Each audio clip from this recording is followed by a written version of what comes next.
أعوذ بالله من الشيطان الرجيم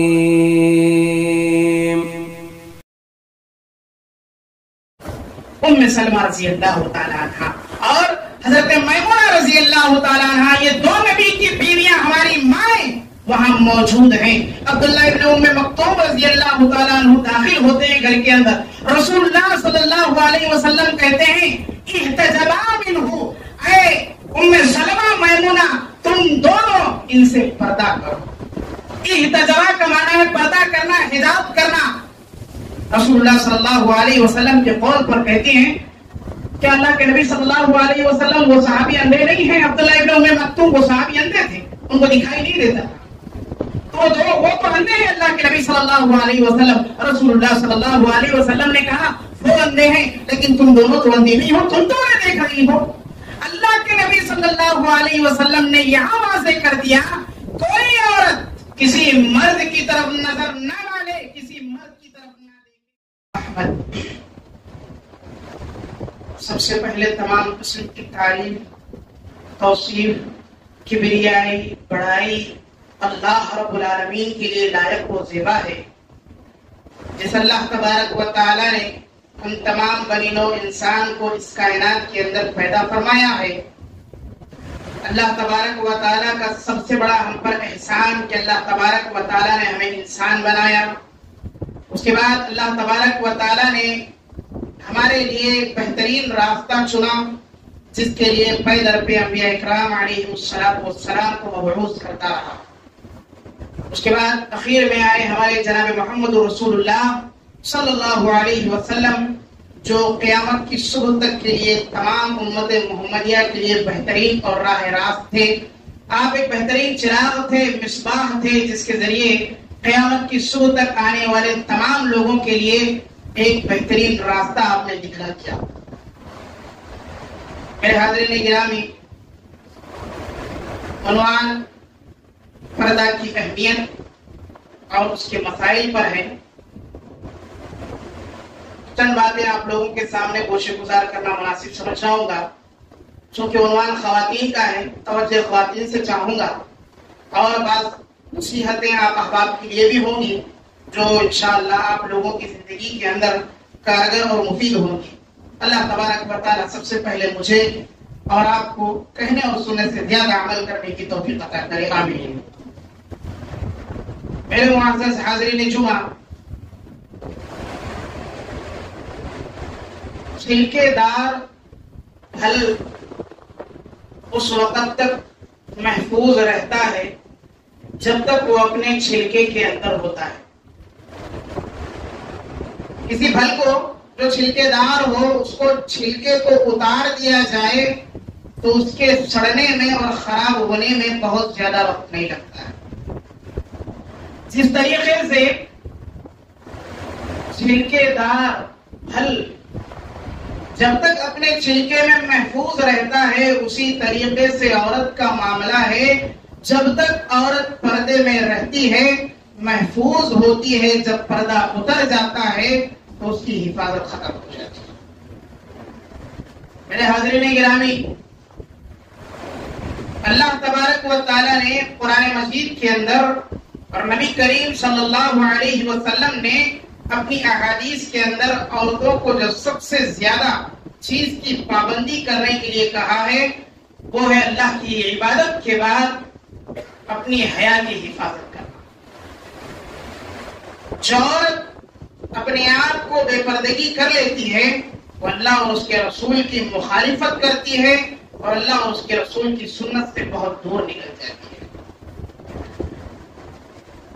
میرے حاضرین گرامی، آپ لوگوں کے سامنے ایک بات ذکر کروں۔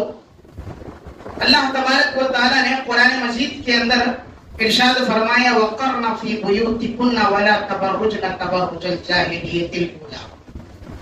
عورتوں، تمہیں حکم دیا جا رہا ہے کہ تم اپنے گھروں کے اندر قائم رہو، گھروں کے اندر ٹھہری رہو، گھروں کے اندر استقرار پکڑ لو، بناؤ سنگار کر کے بہت زیادہ تیار ہو کر کے بازاروں کی زینت نہ بنا کرو، اس طریقے سے جس طرح کے پہلے جاہلیت کی عورتیں ہوا کرتی تھی، خود کو بناؤ سنگھار کر کے گھوما کرتی تھی۔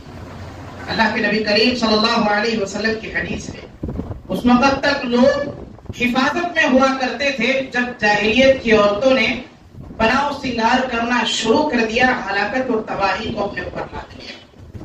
ہلاکت کے اسباب میں ایک سبب عورتوں کا یہ کہ اپنے آپ کو بے پردگی کا مظاہرہ کرنا، یہ سب سے بڑا سبب ہے۔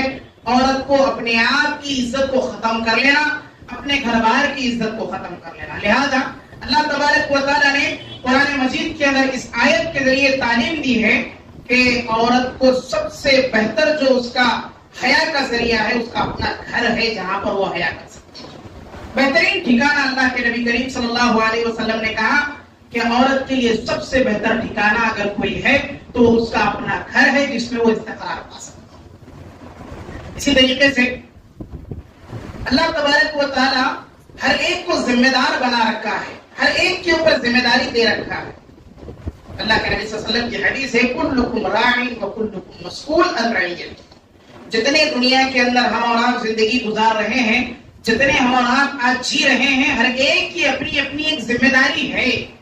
ہر ایک کو یہاں اللہ تبارک و تعالیٰ کے حساب دینا ہے، اللہ پوچھنے والا ہے، ہر ایک کا حساب و کتاب ہونے والا ہے، اس میں کوئی شک نہیں ہے۔ کلکم راع، جتنے دنیا کے اندر ہے، چاہے وہ غلام ہو، لونڈی ہو، آقا ہو، مالک ہو، جتنے دنیا کے اندر ہے، سب کو اللہ کے پاس حساب دینا ہے، ہر چیز کا حساب دینا ہے۔ مسئول عن رعیتہ، اپنے اوپر جو اللہ تبارک و تعالیٰ نے ذمہ داریاں دے رکھی ہے، اپنی ان تمام ذمہ داریوں کا حساب و کتاب دینا ہے۔ پھر اللہ کے نبی صلی اللہ علیہ وسلم نے ایک ایک ٹکڑا ذکر کیا۔ سب سے پہلے کہا فالامام مسئول عن رعیتہ، اگر امام ہے، لوگوں کے اندر پیشوا ہے، لوگوں کے اندر قدومت والا ہے، لوگوں کے اندر بڑا ہے، اس کو سب سے پہلے اپنی ذمہ داری کا حساب دینا ہوگا۔ جتنے آج ہم اور آپ ذمہ دار بنے ہوئے ہیں، بڑے بنے ہوئے ہیں، سب سے پہلے اللہ تبارک و تعالی ہم سے حساب و کتاب لینے والا ہے۔ اس کے بعد کہا والرجل راع فی اہلہ، مرد حضرات اپنے گھر کے سلسلے میں سوال کیے جائیں گے، پوچھے جائیں گے۔ کتنی ذمہ داریاں گھر کی انہوں نے نبھائی، کتنی ذمہ داریوں کو انہوں نے اٹھایا، کتنی ذمہ داریوں کو انہوں نے سنبھال کر کے لے کر چلا۔ آج ہماری گھر کی خواتین کا کیا حال ہے، کبھی ہم نے اس کی فکر نہیں کیا۔ ہماری بچیوں کا کیا حال ہے، اس کے ہمیں کبھی فکر نہیں ہوئی۔ ان کی تعلیم و تربیت کے سلسلے میں ہم نے دھیان نہیں دیا۔ بچی اسکول جاتی ہے، ہم یہ خیال کر کے چھوڑ دیتے ہیں کہ ہاں ہماری بچی اسکول تو جا رہی ہے، لیکن ہم نے کبھی غور و فکر کیا کہ ہم جس اسکول میں ڈالیں وہاں کی تعلیم کیا ہے، وہاں کے رہنے والے لوگوں کیسے ہیں، بچی کے ساتھ میں جو ہم جلف ہیں، جو اس کے ساتھ رہنے والے لوگ ہیں، ان کے ساتھ کیسا معاملہ ہے، کیسا ان کا بیہیویئر ہے، بچی کو وہاں ماحول کیسا ملتا ہے۔ یہ تمام چیزوں کی آج ہمیں فکر ختم ہو گئی ہے۔ ہمارا کام یہ ہے کہ ہم نے بچی کو اسکول میں داخل کرا دیا، بچی جو ہے پڑھ کر کے جو ہے انٹرمیڈیٹ پاس کر کے نکل گئی، لیکن ہماری آج یہ فکر نہیں ہے کہ ہماری اس بچے کو ہم نے کیا دیا، دین اسلام کی کتنی تعلیم ہم نے دی، ہم نے کتنی دین اسلام کی تربیت اس کو دی، اس کی پردے کی حفاظت کے سلسلے میں ہم نے کتنی کوشش کی، آج ہمیں اس کی فکر نہیں ہے۔ ہمارے یہاں آپ کے بچے آج موبائل استعمال کرتے ہیں، ٹیلی ویژن پر جو ہے بہت سی چیزیں دیکھتے ہیں، کبھی ہم نے غور و فکر کیا ہمارے بچے کیا دیکھتے ہیں؟ بچی کہتی ہے ابا جان مجھے موبائل چاہیے، وہاں بڑے شوق سے لا کر کے موبائل دے دیتے ہیں، لیکن کبھی یہ فکر نہیں ہوتی ان بچیوں کے سلسلے میں کہ ان کا تعلق کس چیز سے جڑا ہوا ہے، وہ کس چیز کو دیکھتے ہیں، کن چیزوں سے ان کے تعلقات جڑے ہوئے ہیں۔ یہ تمام چیزیں ایسی ہیں کہ اگر اس پر دھیان نہ دیا جائے، لاپرواہی برتی جائے اگر آج، تو یہ بچے جو بچپن میں ہیں ان کی ذہنیت شروع سے خراب ہو کر کے جوانی میں انہیں برائی کو ابھارتی ہے۔ نتیجہ یہ نکلتا ہے کہ ارتداد، جسے آج فتنہ ارتداد کے نام سے ہم اور آپ یاد کرتے ہیں، بڑے شوق سے ہمارے آپ کے درمیان اس چیز کا، اس موضوع کو ذکر کیا جاتا ہے، اور جو اہل علم ہیں، اہل دانش ہیں، خون کے آنسو روتے ہیں، جن کی بچیاں برباد ہوتی ہیں وہ خون کے آنسو روتے ہیں، اور ہم اور آپ اس سلسلے میں جو ہے پریشان تو رہتے ہیں، لیکن ہم اس چیز کی طرف کبھی دھیان نہیں دیتے کہ ہم نے اپنی اولاد کو بچپن سے کس چیز کی تعلیم دی، ہم نے اپنی بچیوں کو پردے کی پابندی کتنی کروائی، آج ہمیں اس کی فکر نہیں ہے۔ بچی جس اسکول میں پڑھتی ہے، جس کالج میں پڑھتی ہے، جتنی گریجویشن حاصل کرتی ہے، اس سے اہم یہ ہے کہ وہ پردے کی پابند بن جائے۔ آج ہمیں اس کی فکر ہے؟ اس کی فکر ہمیں اور آپ کو نہیں ہے، جس کا نقصان یہ ہے کہ ہماری جو ذمہ داری ہے، اللہ کے نبی صلی اللہ علیہ وسلم کی اس حدیث کے مطابق کل سوال کیا جائے گا، اللہ پوچھے گا وَالرَّجُلُ رَاعٍ مَسْئُولٌ فِي أَهْلِهِ، کیا آدمی نے دنیا کے اندر جو اللہ تعالیٰ نے اس کے خاندان کی، اس کے گھر بار کی، اسے جو ذمہ داریاں دی تھی، اللہ پوچھے گا کہ اتنی ذمہ داریاں تو نے نبھائی۔ وَالْمَرْأَةُ رَاعِيَةٌ مَسْئُولَةٌ فِي بَيْتِ زَوْجِهَا، اللہ کے نبی صلی اللہ علیہ وسلم فرماتے ہیں اس عورت سے اللہ تبارک و تعالیٰ سوال کرے گا کل قیامت کے دن، اپنے گھر کی ذمہ داریوں کو کتنا نبھایا، اپنی بچی کو تعلیم کتنی دی، دینی تعلیم سے کتنا آشنا کروایا، پردے کی کتنی پابندی کروائی، ساتھ ہی ساتھ خود اپنے آپ کو پردے کی کتنی پابند کی۔ اللہ تبارک و تعالیٰ اس کے بارے میں سوال کرے گا، اور اس بارے میں سوال ہوگا کہ جس خاوند کے گھر میں رہتی ہے اس کی کتنی حفاظت کی، اپنی جان کی، اس کے مال کی کتنی حفاظت کی، اپنی زیب و زینت کی کتنی حفاظت کی، اللہ اس کا سوال کرے گا۔ کیا ہم اس سوال کے جواب کے لیے تیار ہیں؟ ہم اور آپ اس چیز کا جائزہ کریں، معائنہ کریں، ہم اور آپ دیکھیں کہ ہم اس سلسلے میں کتنی کوتاہیاں کرتے ہیں، ہماری اور آپ کی کتنی لاپرواہیاں ہیں۔ آج ہماری بچیاں کہاں جا رہی ہیں، آج ہمارا ماحول کدھر جا رہا ہے۔ مغربی کلچر کو اپنانے کے بعد ہمارا دین ہم سے بہت دور جا چکا ہے۔ نتیجہ یہ ہے کہ آج بے پردگی عام ہو چکی ہے، بے پردگی کا معاملہ بالکل واضح ہو چکا ہے۔ آج 5 سال کا بچہ بھی عورتوں کے ان حالات سے واقف ہے جن حالات کا علم صرف جوانوں کو ہونا چاہیے۔ اللہ اکبر۔ افسوس تو یہ کہ ہمارے اس ٹیلی ویژن اور موبائل نے اتنا نقصان پہنچایا، اتنا نقصان پہنچایا کہ ہمارے بچوں کے درمیان حیا نام کی کوئی چیز باقی نہ رہی۔ ہماری بچیوں کو پردے کی کوئی اہمیت کی جو ہے اللہ کے رسول صلی اللہ علیہ وسلم کی ان احادیث کے مطابق جو گزارنے کے طریقے ہیں، ان طریقوں کا حیا کا نام جو تھا وہ ختم ہو چکا ہے۔ اتنا افسوس کا معاملہ ہے۔ میرے حاضرین گرامی، اس چیز پر دھیان دیں۔ ہماری بچیوں کی اگر اچھی تربیت کریں گے، اگر ہم اپنی بچیوں کو صحیح ڈھنگ سے جو ہے اپنے پردے کی پابندی کرانے کی فکر کریں گے، تبھی ہمارا ماحول درست ہو سکتا ہے۔ ام حمید رضی اللہ تعالیٰ عنہ صحابی رسول ہے، اللہ کے نبی کریم صلی اللہ علیہ وسلم کی صحابیہ ہے، کہتی ہیں میں چاہتی ہوں اللہ کے نبی صلی اللہ علیہ وسلم آپ کے پیچھے نماز پڑھا، جب بھی آپ نماز پڑھتے ہیں میں چاہتی ہوں کہ آپ کے پیچھے میری نماز ادا ہو، میری نماز میں پڑھ سکوں۔ رسول اللہ صلی اللہ علیہ وسلم نے کہا ام حمید تمہاری جو خواہش ہے کہ تم میرے پیچھے نماز پڑھو بہترین ہے، لیکن افضل ترین عورت کے لیے نماز وہ ہے کہ وہ گھر کے اندر ادا کرے۔ بہترین عورت کی نماز یہ کہ وہ اپنے گھر کے اندر ادا کرے۔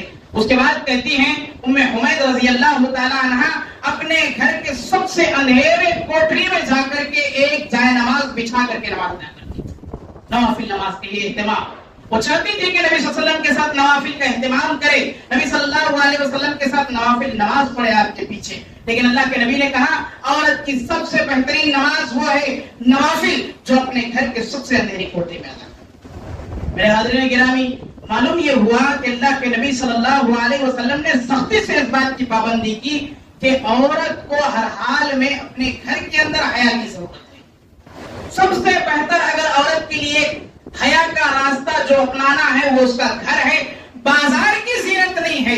آج ہماری عورتیں جب بھی عید کا موسم آتا ہے یا کسی دوسرے فنکشنز کا موسم آتا ہے بازاروں میں سب سے زیادہ آتا ہے، جبکہ ہونا یہ چاہیے کہ اللہ تبارک و تعالیٰ اور اس کے رسول نے عورت کو بازار کا راستہ نہیں دکھلایا ہے، اسے گھر کے اندر استقرار کے لیے کہا ہے، گھر کے اندر قائم رہنے کے لیے اللہ اور اس کے رسول نے حکم دیا ہے۔ حالانکہ ہونا یہ چاہیے کہ ہماری عورتیں گھروں کے اندر رہیں، آج بازاروں میں نظر آتی ہیں، اور ہمارے جو مسلمان ہیں ان کی بے غیرتی کا یہ حال ہے۔ اللہ کے نبی صلی اللہ علیہ وسلم کی اس حدیث کے تحت میں آپ کے سامنے کہوں، رسول اللہ صلی اللہ علیہ وسلم نے فرمایا جو اپنی عورتوں کو فحاشی میں دیکھے، برائی میں دیکھے، اس کے باوجود بھی انہیں منع نہ کرتا ہو، روکتا نہ ہو، وہ دیوس ہے۔ دیوس جانتے ہو کسے کہا جاتا ہے؟ دیوس اسے کہا جاتا ہے جو بے غیرت انسان ہوتا ہے، جس کی غیرت ختم ہو گئی، جس کا ضمیر مر گیا، ایسے انسان کو دیوس کہا جاتا ہے۔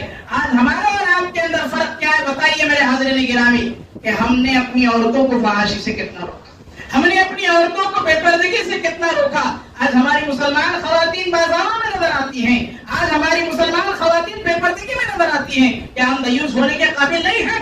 اس حدیث کے مطابق ہمارا کیا حال ہونا چاہیے؟ اس کی فکر ہمیں اور آپ کو آج نہیں ہے. میرے آخر میں اتنے افسوس کی بات ہے کہ وہ قوم جس کو اللہ تبارک و تعالیٰ نے اعزاز سے نوازا، وہ قوم جس کو اللہ تبارک و تعالیٰ نے ان عورتوں کو جو زمانہ جاہلیت کے اندر جن کا کوئی اعتبار نہیں تھا ان کو مقام و مرتبہ دیا، پردے کی بہترین جو ہے اللہ تبارک و تعالیٰ نے ان کے سامنے پابندی کا حکم دیا، اس کے باوجود بھی آج وہ ہماری عورتیں چاہتی ہیں کہ پردے کو نکال کر کے زیب و زینت اختیار کر بازاروں کی زینت بن جائے. کتنے افسوس کی بات. میرے حاضرین گرامی، اللہ کے نبی کریم صلی اللہ علیہ وسلم کی حدیث فرمایا، اللہ کے رسول صلی اللہ علیہ وسلم نے 2 قسم کے لوگ ایسے تھے جو معراج کے موقع پر مجھے دکھلائے نہیں گئے، جہنمی تھے. یہ میں نے ان کو نہیں دیکھا، یہ آنے والی قوم میں سے ہوں گے، اور یہ 2 جہنمیوں کی قسموں کو مجھے دکھایا نہیں گیا ہے، یہ قوم نہیں دکھائی دے مجھے. پوچھا کہ اللہ کے رسول صلی اللہ علیہ وسلم وہ 2 قسم کے لوگ کون ہیں، وہ 2 قسم کے لوگ کیسے ہیں؟ اللہ کے رسول صلی اللہ علیہ وسلم نے کہا، ایک وہ قسم کے لوگ ہیں جن کے ہاتھوں میں بیل کے دموں کے مانند کوڑے ہوں گے. کوڑا جانتے ہیں جو پرانے زمانے میں استعمال کیا جاتا تھا لوگوں کو مارنے کے لیے. وہ کوڑے وہ اپنے ہاتھ میں پکڑے ہوں گے اور ہانک رہے ہوں گے لوگوں کو. یہ وہ لوگ ہوں گے جو بہت زیادہ دنیا کے اندر ظلم کرتے ہوں گے. ایسے ظالم لوگوں کا حشر کل قیامت کے دن جہنم میں اللہ تعالیٰ نے کیا کیا ہے مجھے یہ دکھلایا نہیں گیا. دوسری وہ عورتیں جو اپنے آپ کو بناؤ سنگھار کرتی ہے، بہت زیادہ زینت اختیار کرتی ہے، اس کے بعد تکبر کے ساتھ اور اپنی چال کو مٹکا کر کے چلتی ہیں تاکہ لوگوں کو دکھلا سکیں، وہ اپنی زیب و زینت کو ظاہر کر سکیں، لوگوں کو مردوں کو اپنی طرف مائل کر سکیں. ایسی عورتوں کو مجھے دکھلایا گیا جن کے لباس تو بظاہر پہنے ہوئے نظر آئیں گے لیکن مکمل طور پر برقرار نظر آئیں گے. اس کے بعد کہا گیا یہ عورتوں کے سلسلے میں کہ اللہ تبارک و تعالیٰ ان عورتوں کا معاملہ کل قیامت کے دن ایسا کرے گا انہیں جنت کی خوشبو نصیب نہ ہوگی. حالانکہ جنت کی خوشبو چاروں طرف پھیلی ہوگی، ہر طرف سے جنت کی خوشبو آ رہی ہوگی، لیکن یہ عورتیں اس جنت کی خوشبو سے محروم رہنے والی ہوگی. ایک اور حدیث اللہ کے نبی صلی اللہ علیہ وسلم کی اسی طریقے سے ہے. رسول اللہ صلی اللہ علیہ وسلم رات میں بیدار ہوتے ہیں گھبرائے ہوئے اور اپنی عورتوں کو جگاتے ہیں. جگا کر کے اللہ کے نبی صلی اللہ علیہ وسلم کہتے ہیں اے عورتوں اللہ سے دعا کرو اور اپنے آپ کی مغفرت کرانے کے لیے کوشش کر لو، کیونکہ میں نے دیکھا رب کاسیات عاریات ممیلات مائلات، کچھ ایسے عورتوں کو میں دیکھتا ہوں جو قریب قیامت کے قریب آنے والی ہیں. ایسی عورتیں جو بظاہر کپڑے تو پہنے ہوں گی لیکن مکمل طور پر ننگی ہوں گی، برہنہ ہوں گی، اور ان کا معاملہ یہ ہوگا عاریات ممیلات مائلات، خود ایسی ہوگی کہ لوگوں کو اپنے طرف رغبت دلانے والی ہوگی اور لوگوں کے طرف خود سے رغبت رکھنے والی ہوگی، ان کو اپنے طرف اٹریکشن بھی کرنے والی ہوگی اور خود سے ان کی طرف اٹریکشن کرنے لینے والی بھی ہوگی. ایسی عورتیں آنے والی ہوں گی کل قیامت کے قریب جن کا حشر اللہ تبارک و تعالیٰ جہنم میں کرنے والا ہے قبل اس کے کہ تمہارے درمیان ایسا معاملہ آ جائے اپنے آپ کی مغفرت کرنے.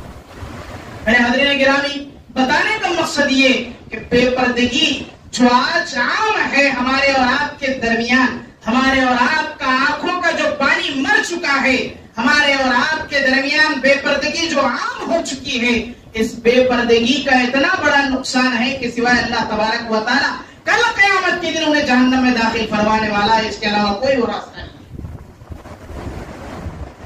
اللہ کے نبی کریم صلی اللہ علیہ وسلم ایاکم والجلوس علی النساء، اے لوگوں، مردوں، عورتوں کے پاس جا کر بیٹھنے سے بچا کرو، احتیاط کیا کرو، اپنے آپ کو روک لیا کرو، عورتوں کے پاس جا کر نہ بیٹھو. فقال رجل من الانصار، ایک صحابی رسول جو انصار میں سے تھے اٹھ کر کھڑے ہوئے، سوال کیا اللہ کے نبی صلی اللہ علیہ وسلم افرأیت الحمو، آپ کا کیا خیال ہے دیور کے بارے میں؟ دیور کے بارے میں آپ کیا کہتے ہیں؟ اللہ کے نبی صلی اللہ علیہ وسلم فرماتے ہیں الحم الموت، دیور کہتے ہیں عربی کے اندر ہم کو کہا جاتا ہے دیور کو. کہا وہ تو موت کے قریب ہے، موت کی طرح ہے، اس سے تو بدرجے والا بچنا چاہیے. ہمارے اور آپ کی رشتے داریوں کا یہ معاملہ ہے، کوئی پردہ نہیں ہوتا ہے ہمارے اور آپ کے درمیان. یہ ہمارا میرا بھائی ہے، یہ ہمارے چچیرے بھائی ہیں، یہ ہمارے خالہ زاد ہیں، یہ ہمارے فلاں ہیں، یہ ہمارے فلاں ہیں. لیکن دیکھا یہ نہیں جاتا ہے کہ کس سے بچنا چاہیے، کس سے پردہ کرنا چاہیے. ہمارے گھروں میں کوئی پردہ نہیں ہوتا، ہمارے گھروں میں پردے کی کوئی پابندی نہیں ہے، جبکہ اللہ کے نبی صلی اللہ علیہ وسلم نے کہا شوہر کا بھائی، شوہر کے بھائی سے پردہ کرنا ہے، جبکہ وہ اتنا قرابت دار میں سے ہے، نزدیک میں سے ہے، اس سے بچا نہیں جا سکتا ہے تو دوسرے لوگوں کی تو اور. اللہ تبارک و تعالیٰ نے قرآن مجید کے اندر ارشاد فرمایا، اور اس آیت کے اندر اللہ تبارک و تعالیٰ نے واضح طور پر ذکر کر دیا کہ کن لوگوں سے پردہ کرنا ہے اور کن لوگوں سے پردہ نہیں کرنا ہے. جن کو محرم اور غیر محرم کہا جاتا ہے. محرم وہ جن سے نکاح کرنا حرام ہے، جن سے نکاح نہیں کیا جا سکتا ہے. غیر محرم وہ جس سے نکاح کیا جا سکتا ہے. اللہ تعالیٰ قرآن مجید کے اندر کہتا ہے وَقُلْ لِلْمُؤْمِنَاتِ يَغْضُضْنَ مِنْ أَبْصَارِهِنَّ، اے نبی کریم صلی اللہ علیہ وسلم مومنہ عورتوں سے کہہ دیں آپ کہ اپنی نگاہوں کو نیچے رکھیں، اپنی نگاہیں ہمیشہ نیچے ہونی چاہیے. وَلَا يُبْدِينَ زِينَتَهُنَّ، اپنے زیب و زینت کو ظاہر نہ کریں. إِلَّا مَا ظَهَرَ مِنْهَا، مگر انہی لوگوں پر جن پر ظاہر کرنا ہے. اللہ تعالیٰ نے آگے ذکر کیا جن پر ظاہر کرنا ہے زیب و زینت. کہا وَلْيَضْرِبْنَ بِخُمُرِهِنَّ عَلَى جُيُوبِهِنَّ، عورتوں کو حکم دیا گیا ہے کہ وہ عورتیں اپنے گریبانوں کے اوپر، اپنے سینوں کے اوپر اوڑھنیاں ڈالے رہیں. وَلَا يُبْدِينَ زِينَتَهُنَّ إِلَّا لِبُعُولَتِهِنَّ، اپنے زیب و زینت کو ظاہر نہ کریں مگر اپنے شوہروں پر. زیب و زینت اختیار کریں تو صرف اور صرف اپنے شوہر کے لیے، اس کے سامنے زیب و زینت اختیار کر کے جا سکتی ہے. اس کے بعد کہا إِلَّا لِبُعُولَتِهِنَّ أَوْ أَبْنَائِهِنَّ، اپنے بیٹوں کے پاس، آپ کے بیٹے ہیں ان کے سامنے زیب و زینت اختیار کر کے مائیں جا سکتی ہے. أَوْ بنی ابنائِهِنَّ، اور اپنے شوہر کے جو بیٹے ہیں، یعنی کوئی عورت نے نکاح کیا ہے اور نکاح کرنے کے بعد پتا چلا کہ اس شوہر کے پہلے ہی سے بیٹے ہیں تو اس کے سامنے زیب و زینت اختیار کر کے جا سکتی ہے. اس کے بعد کہا اپنے سگے بھائیوں کے سامنے زیب و زینت اختیار کر کے جا سکتی ہیں. یہ وہ ہیں جو آپ کے محرمات میں سے ہیں جن سے نکاح نہیں کیا جا سکتا. پھر کہا اور ان بھتیجوں کے سامنے جو بیٹے کی اولاد ہے ان کے سامنے زیب و زینت اختیار کر کے جا سکتے ہیں. اسی طریقے سے کہا بہنوں کے پاس، جو سگی بہنیں ہیں ان کے پاس زیب و زینت اختیار کر کے عورتیں جا سکتی ہیں. بھانجوں کے پاس، جو بہن کے اولاد میں سے ہیں ان کے پاس جا کر زیب و زینت اختیار کر کے ظاہر کر سکتی ہیں، ان کے پاس زیب و زینت اختیار کر کے جا سکتی ہیں. اسی طریقے سے کہا گیا ان لوگوں کے پاس جو عورتیں آپس میں ایک دوسرے سے میل جول رکھتی ہیں ان کے سامنے زیب و زینت اختیار کر سکتی ہیں. پھر فرمایا ان لوگوں کے سامنے جو سسر ہوتا ہے، جو شوہر کا باپ ہوتا ہے، اس کے سامنے زیب و زینت اختیار کر کے جا سکتی ہیں. اس کے بعد کہا اللہ تبارک و تعالیٰ نے آپ کے وہ غلام، آپ کے وہ ماتحت لوگ جو ہمیشہ آپ کے رازدار ہوتے ہیں، ان کے سامنے زیب و زینت اختیار کیا جا سکتا ہے. عورتوں سے پھر کہا گیا ایسے لوگوں کے سامنے بھی زیب و زینت اختیار کر سکتے ہیں جو شہوت سے ان کا کوئی تعلق نہیں ہوتا ہے، جو آپ کے ہاتھ کے نیچے کام کرنے والے لوگ ہیں، جن کو عورتوں سے کوئی شوق نہ ہو. ایسے لوگوں سے بھی جو ہے آپ کے ہاتھ کے نیچے کام کرنے والے لوگ ہیں، ان کے سامنے زیب و زینت اختیار کر سکتی ہیں. اور وہ چھوٹے بچے جن کا عورتوں کے ظاہر اور باطن سے کوئی تعلق نہیں ہوتا ہے، ان کے سامنے زیب و زینت اختیار کر سکتی ہیں. اس کے علاوہ کوئی نہیں. اتنے لوگوں کے بارے میں اللہ تبارک و تعالیٰ نے قرآن مجید کے اندر واضح طور پر ذکر کر دیا. ان کے علاوہ کوئی نہیں، نہ خالہ زاد بھائی کا ذکر کیا، نہ کسی اور کا ذکر کیا، الا یہ کہ چچا اور ماموں ان دونوں کے سامنے زیب و زینت اختیار کر سکتی ہیں، کیونکہ مفسرین کرام کا کہنا ہے کہ یہ دو لوگ باپ کے درجے کے برابر ہوتے ہیں.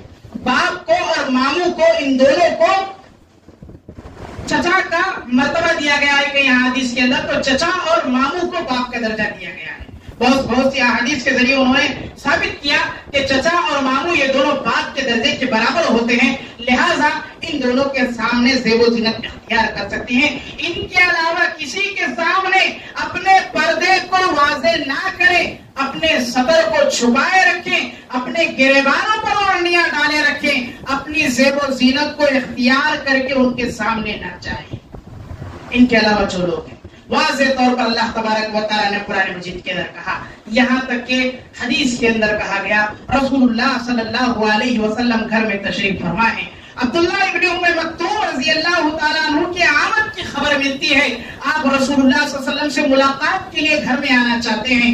حضرت ام سلمہ رضی اللہ تعالیٰ عنہ اور حضرت میمونہ رضی اللہ تعالیٰ عنہ، یہ دو نبی کی بیویاں، ہماری مائیں وہاں موجود ہیں. عبداللہ ابن ام مکتوم رضی اللہ تعالیٰ عنہ داخل ہوتے ہیں گھر کے اندر. رسول اللہ صلی اللہ علیہ وسلم کہتے ہیں، احتجبا منہ، اے ام سلمہ میمونہ، تم دونوں ان سے پردہ کرو. احتجبا کا معنی ہے پردہ کرنا، حجاب کرنا. رسول اللہ صلی اللہ علیہ وسلم کے قول پر کہتے ہیں کہ اللہ کے نبی صلی اللہ علیہ وسلم وہ صحابی اندھے نہیں ہیں. عبداللہ ابن ام مکتوم وہ صحابی اندھے تھے، ان کو دکھائی نہیں دیتا. وہ تو اندھے ہیں اللہ کے نبی صلی اللہ علیہ وسلم. رسول اللہ صلی اللہ علیہ وسلم نے کہا وہ اندھے ہیں، لیکن تم دونوں تو اندھے نہیں ہو، تم تو انہیں دیکھ رہی ہو. اللہ کے نبی صلی اللہ علیہ وسلم نے یہاں واضح کر دیا، کوئی عورت کسی مرد کی طرف نظر نہ ڈالے، کسی مرد کی طرف نہ دیکھے. جبکہ وہ صحابی اندھے ہیں، پھر بھی اللہ کے نبی کریم صلی اللہ علیہ وسلم نے اپنی دونوں بیویوں کو حکم دیا کہ وہ ان اندھے صحابی کی طرف نہ دیکھیں. آج ہمارا اور آپ کا یہ حال ہے. موبائل ٹیلی ویژن کے حالات نے ہمیں اتنا خراب کر دیا کہ ہمارے آنکھیں آج محفوظ نہ رہی، ہمارے آنکھیں آج محفوظ نہ رہی، ہمارا دل آج محفوظ نہ رہا. میرے حاضرین گرامی، ان چیزوں سے آج بچنے کی ضرورت ہے. عورت کسی مرد کو دیکھ نہیں سکتی ہے الا یہ کہ اللہ تبارک و تعالیٰ نے واضح طور پر کہہ دیا کہ اگر اس کا وہ غلام ہے، اگر وہ اس کے پاس کام کرنے والے لوگوں میں سے ہے تبھی، ورنہ اس کے علاوہ کسی اور کو دیکھنے کی اجازت نہیں. اسی طریقے سے حیا اور پردے کے سلسلے میں آپ کے سامنے ذکر کرو. اللہ کے نبی کریم صلی اللہ علیہ وسلم نے فرمایا پردہ کیا کرو، عام حکم دے دیا گیا. سب سے پہلے حکم نازل ہوا 5 ہجری میں، اور یہ حکم حضرت عمر رضی اللہ تعالیٰ عنہ کے کہنے پر ہوا. چونکہ حضرت عمر رضی اللہ تعالیٰ عنہ اکثر دیکھا کرتے تھے کہ نبی صلی اللہ علیہ وسلم کے گھر میں لوگ مسئلے مسائل پوچھنے کے لیے بہت زیادہ آتے ہیں، اور نبی کریم صلی اللہ علیہ وسلم کی گھر کی عورتیں بے پردہ ہو جائیں یہ ان کو گوارا نہ گزرا. انہوں نے کہا اللہ کے نبی کریم صلی اللہ علیہ وسلم اپنی عورتوں کو پردہ کرائیے. اللہ تعالیٰ نے قرآن مجید کی آیت نازل کی. حضرت عمر رضی اللہ تعالیٰ عنہ کی تائید میں کہا یا ایھا النبی قل لازواجک وبناتک ونساء المؤمنین یدنین علیہن من جلابیبہن. اللہ تعالیٰ نے قرآن مجید کی آیت نازل کی حضرت عمر رضی اللہ تعالیٰ عنہ کی تائید میں. کیا آیت تھی؟ آیت یہ تھی، اے نبی کریم صلی اللہ علیہ وسلم اپنی بیویوں سے کہہ دو کہ پردہ کیا کریں، اپنی بیٹیوں سے کہہ دو کہ پردہ کیا کریں، اور مسلمانوں کی جتنی عورتیں ہیں تمام مومنات سے آپ یہ پیغام پہنچا دو ان تک کہ وہ اپنے گریبانوں کے اوپر چادریں ڈال لیا کریں. یہ آیت نازل ہو گئی. ایک اور سبب علماء کرام نے ذکر کیا، کہا حضرت سودا رضی اللہ تعالی عنہا کے بارے میں آتا ہے، چونکہ اس زمانے کے اندر بیت الخلاء کا خاص ماحول نہ تھا، لوگ باہر جا کر کے اپنا قضائے حاجات پورا کیا کرتے تھے، لوگ باہر جایا کرتے تھے. ان میں نبی کریم صلی اللہ علیہ وسلم کی بیویاں بھی شامل تھی جو رات کو جا کر کے قضائے حاجات کیا کرتی تھی. ایک مرتبہ حضرت عمر رضی اللہ تعالیٰ عنہ نے حضرت سودا کو دیکھا جو عمر میں جو ہے بڑی بھی تھی اور جسامت کے اعتبار سے تمام امہات المؤمنین میں لمبی تھی. دور سے ہی ان کو دیکھ کر کے لوگ پہچان لیا کرتے تھے کہ اتنی لمبی حضرت سودا ہی ہوا کرتی ہے رضی اللہ تعالیٰ عنہ، نبی صلی اللہ علیہ وسلم کی بیوی. تو حضرت عمر رضی اللہ تعالیٰ عنہ نے ان کو دیکھا تو اللہ کے نبی صلی اللہ علیہ وسلم کے پاس آ کر کے کہا کہ نبی صلی اللہ علیہ وسلم اپنی عورتوں سے کہو کہ وہ پردے کی پابندی کیا کرے. ایک سبب یہ ذکر کیا گیا کہ اللہ تبارک و تعالیٰ نے قرآن مجید کی آیت کو نازل کیا، یا ایھا النبی قل لازواجک وبناتک ونساء المؤمنین یدنین علیہن من جلابیبہن. یہ آیت اللہ تبارک و تعالیٰ نے نبی صلی اللہ علیہ وسلم پر خاص کر کے آپ کی بیویوں اور آپ کی بیٹیوں اور تمام مومنات کے لیے اللہ تعالیٰ نے نازل فرمائی. معلوم یہ ہوا اس روایت سے کہ اللہ تبارک و تعالیٰ نے واضح طور پر یہ احکام دیے ہیں تمام امہات المؤمنین کے لیے، اور خاص کر کے نبی کی جو بیٹیاں ہیں ان کے لیے، اور بالخصوص جو قیامت کی صبح تک آنے والی ہماری مومنات ہیں ان تمام عورتوں کے لیے کہ وہ پردے کی پابندی کریں. اور پردے کی پابندی اتنی ضروری ہے آج کے دور میں کہ اگر آج کے کلچر سے پردہ نکل جائے آنے والی نسلوں کا اور خرابہ ہو جائے گا اور نقصانات ظاہر ہوں گے، اور مغربی کلچر کو اپنا کر ہم اور آپ کبھی فائدے میں نہ رہیں گے. قرآن اور سنت کے مطابق زندگی گزاریں گے تو ہماری اور آپ کی زندگی سنور جائے گی. ایک روایت ذکر کروں اور اس کے بعد چند باتیں آپ کے سامنے رکھ دوں. ایک روایت حضرت صفیہ رضی اللہ تعالیٰ عنہ کی ہے. کہتی ہیں جس وقت اللہ تبارک و تعالیٰ نے یہ آیت نازل کی تھی کہ امہات المؤمنین کو پردے کی پابندی کرائی جائے، آپ کی بیٹیوں کو پردے کی پابندی کرائی جائے، تمام مومنات کو پردے کی پابندی کرائی جائے، نبی صلی اللہ علیہ وسلم کا یہ سننا تھا. انصار کی عورتیں بہت زیادہ پردہ کرنے لگ گئی تھی، بہت زیادہ پردے کو اختیار کرنے لگ گئی تھی. حضرت صفیہ رضی اللہ تعالیٰ عنہ تعریف کرتی ہیں حضرت عائشہ کے پاس، کہتی ہیں اللہ تبارک و تعالیٰ نے اگر سب سے افضل کسی کو کہا ہے عورتوں کے اندر وہ قریش کی عورتیں ہیں. قریش کی عورتوں کی اللہ تبارک و تعالیٰ نے بڑی تعریف کی، اور قریش کی عورتوں کو اللہ تبارک و تعالیٰ نے افضل ترین قرار دیا ہے. حضرت عائشہ رضی اللہ تعالیٰ عنہ کہتی ہیں اللہ تبارک و تعالیٰ رحم کرے انصار کی عورتوں پر. میں نے دیکھا انصار کی عورتوں کو جو سب سے زیادہ پردے میں آگے رہتی تھی اور نبی کریم صلی اللہ علیہ وسلم کی احکامات کو سب سے زیادہ لینے والی، اللہ تبارک و تعالیٰ کے احکامات کی پابندی کرنے والی سب سے زیادہ انصار کی عورتیں ہوا کرتی. یہ تعریف کون کر رہے ہیں؟ حضرت عائشہ رضی اللہ تعالیٰ عنہ اپنی زبان سے انصار کی عورتوں کی تعریف کرتی ہیں کہ وہ اللہ اور اس کے رسول کی بات کو سب سے زیادہ ماننے والی تھی، اور یہ عورتیں انصار کی سب سے زیادہ حجاب کا معاملہ کیا کرتی تھی. میرے حاضرین گرامی، معلوم یہ ہوا کہ پردے کی پابندی یہ اللہ تبارک و تعالیٰ نے جن لوگوں نے کی ہے ان کی تعریف بیان کی ہے، اور یہ پردے کی پابندی ہر ایک پر لازم کی ہے، ہر ایک پر ضروری کی ہے. اگر آج بے پردہ ہو جائے نقصانات کثیر ہیں جن کو گنانا کوئی فائدہ نہیں ہے، لیکن ان نقصانات کو ہم اور آپ بخوبی جانتے ہیں. اور آج ہمارا معاشرہ کدھر جا رہا ہے؟ اس بے پردگی کی وجہ سے ہم اور آپ اچھی طریقے سے استعمال کریں. لہذا ہمیں اور آپ کو چاہیے احتیاط کریں، پردے پر زور دیں، اپنی خواتین کو، اپنی گھر کی بچیوں کو پردہ کرانے کی فکر کرائیں. آخری چیز آپ کے سامنے ذکر کر دوں کہ جن چیزوں سے زنا صادر ہو سکتا ہے، جن چیزوں سے جو ہے بہت زیادہ بے حیائی، فحاشی عام ہو سکتی ہے، ان میں بعض چیزیں یہ ہیں جو رسول اللہ صلی اللہ علیہ وسلم نے اپنی حدیث کے اندر ذکر کی ہے، اور قرآن مجید کے اندر بعض آیتوں کے ذریعے سے یہ چیز کا پتہ چلا ہے. بس مختصر 1-2 منٹ میں آپ کے سامنے ذکر کروں. پہلی چیز یہ، جن احادیث سے اس بات کا پتہ چلا ہے وہ رسول اللہ صلی اللہ علیہ وسلم کی حدیث کے مطابق اللہ کے نبی صلی اللہ علیہ وسلم نے کہا زنا کے صادر ہونے میں بے پردگی کا سب سے زیادہ اہم رول رہا ہے. دوسری چیز یہ ہوتی ہے کہ اس میں سب سے اہم چیز جو ادا کرتی ہے وہ العینان کا ذکر کیا گیا ہے، 2 آنکھیں. رسول اللہ صلی اللہ علیہ وسلم نے کہا یہ آنکھیں زنا کرتی ہیں، ان آنکھوں سے زنا سرزد ہوتا ہے. اس کے بعد کہا گیا الاذنان، یہ 2 کان انسان کے جو ہوتے ہیں نا، ان 2 کانوں سے بھی زنا ہوتا ہے. آنکھوں سے دیکھنے کا ہے تو کانوں سے سننے کا بھی زنا ہے. پھر کہا گیا اللسان، عربی میں کہتے ہیں لسان، زبان کو. اللسان، یہ زبان کا بھی زنا ہے، جس سے ہم اور آپ بات کرتے ہیں، اس سے بھی زنا سرزد ہوتا ہے. پھر اس کے بعد کہا گیا القلب، جس کی طرف انسان کا دل مائل ہوتا ہے، جس کی طرف انسان کا دل بہت زیادہ کھینچا چلا جاتا ہے، اس سے بھی انسان کا زنا سرد ہوتا ہے، دل سے بھی. پھر کہا یہ 2 ہاتھ انسان کے، ان سے بھی زنا سرد ہوتا ہے، یہ پیر انسان کے، اس سے زنا سرد ہوتا ہے.